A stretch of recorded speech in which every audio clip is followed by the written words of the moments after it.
Okay.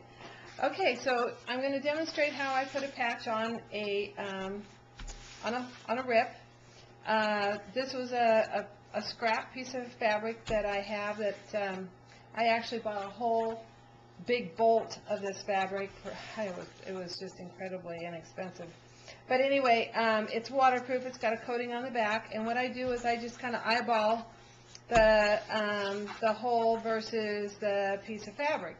And I just make sure if I fold under the edges that I'm going to have enough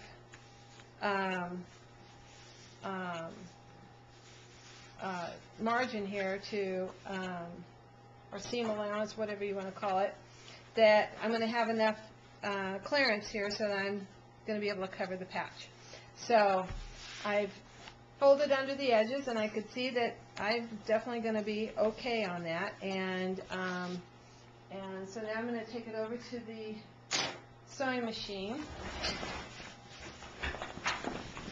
Slide it over there. I don't even bother pinning it on because I'm just going to hold it in place while I'm sewing it. Saves a lot of time. Then I don't run the risk of leaving pins or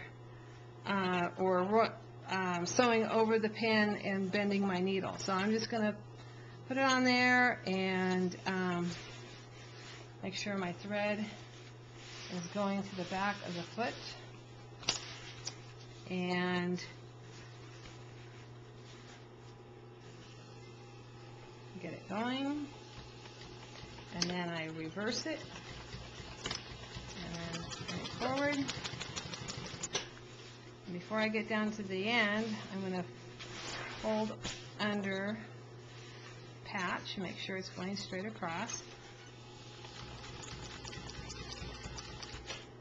I'm going to leave the needle down in the blanket, and I'm going to turn it.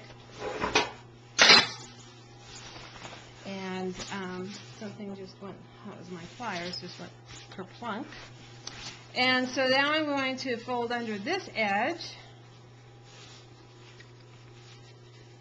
Make sure all my corners are tucked under.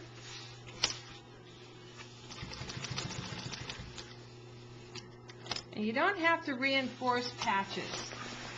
Patches aren't going to have any stress on them. They're not going to have any, now I left the needle in and I pivoted the fabric again. I'm going to hold it down in the back. I don't know if you can see my finger back here, but I'm holding the fabric down in the back to put tension on the fabric as I sew backwards. So here now I'm going to reverse it again. Make sure my foot's down. I'm going to reverse it again.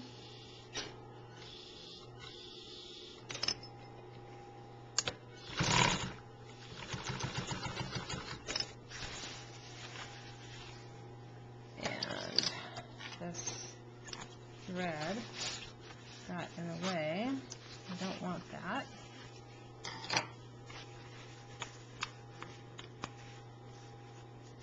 I don't want to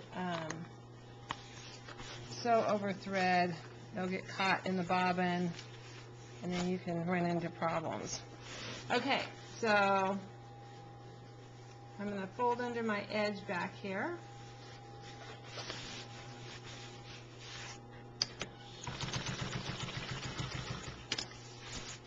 And I'm going to leave the needle in. I'm going to rotate it again. And then I'm going to make sure there's nothing underneath the blanket. You always want to run your hand under there and make sure you don't have any straps folded under or anything like that. And then just put a little pressure on there, and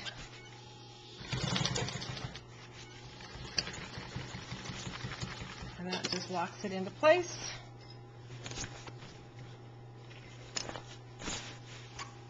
And cut your threads.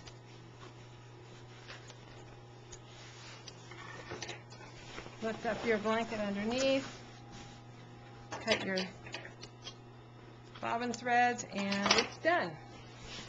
That's all it is. And that's the patch. And it only takes 5 minutes to cut a patch, sew it on. And I usually charge $5 a patch. It doesn't matter if it's big patch, little patch. I charge $5 a patch because that's about what it, by the time you buy the fabric and you charge for maybe 5 or 10 patches, you basically add your fabric paid for. So what you're charging for really is your time. So that's it. And I hope that helps with your patch sewing technique. Thanks.